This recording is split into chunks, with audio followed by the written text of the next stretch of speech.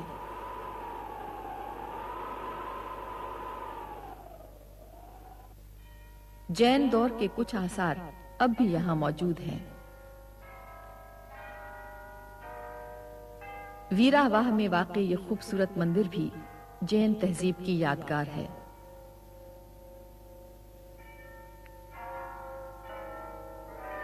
Nagar Parker کا یہ جین مندر بھی اپنے عہد کا قصہ خواں ہے۔ ویرا واہ سے کوئی 14 میل پرے گوری کا مندر ہے۔ یہ بھی جین مت کی عبادت گاہ ہے۔ یہ 1376 عیسوی کی تعمیر کہی جاتی ہے۔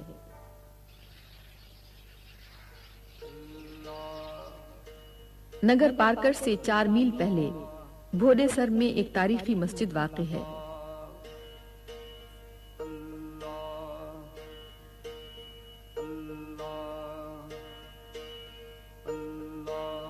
اسے گجرات کے سلطان محمود بیگڑا بن مظفر شاہ کی سندھ آمد کے وقت یادگار کے طور پر تعمیر کیا گیا تھا۔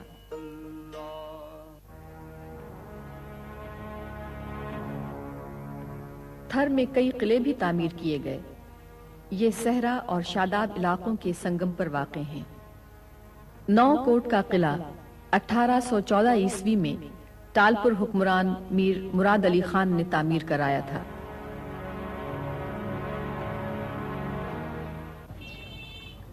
عمر کوٹ ایک تاریخی شہر ہے۔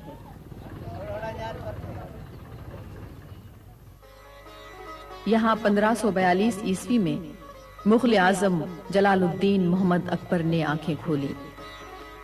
یہاں بھی ایک تاریخی قلعہ موجود ہے جو عمر سومرو بن دودو سے منسوب کیا جاتا ہے۔ اس قلعے نے دنیا ادب کو عمر ماروئی جیسی لوک داستان دی۔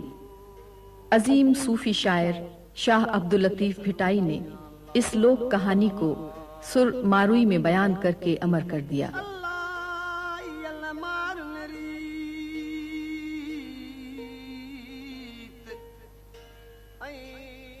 شاہ لطیف نے ماروئی کی بستی بھالوا کو ملیر کے نام سے پکارا ہے۔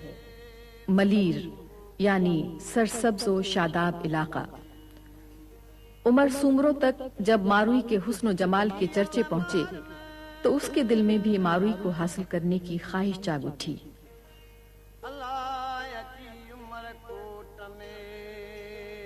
وہ ماروئی کی بستی میں آیا۔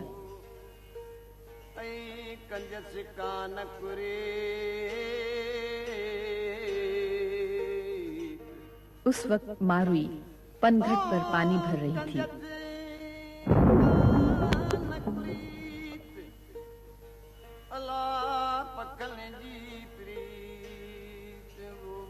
عمر سومرو اسے اٹھا کر عمر کوٹ لے آیا، جہاں اس نے ماروئی کو اس امید پر قید میں رکھا کہ شاید وہ شادی کے لیے راضی ہو جائے، لیکن ماروئی کی آنکھوں میں تو ملیر بسا ہوا تھا۔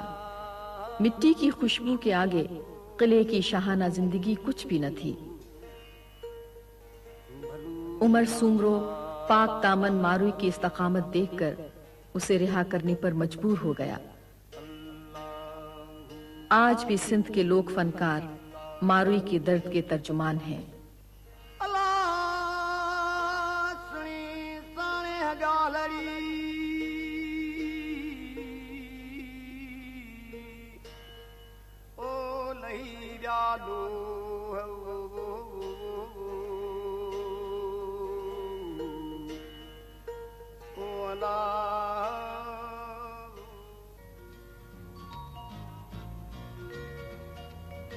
صحرا میں جاندار زندگی کی علامت ہیں۔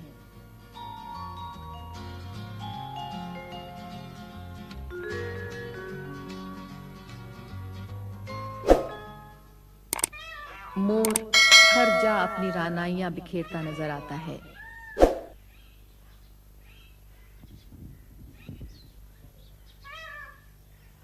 یہ سانپ کے جانی دشمن ہیں۔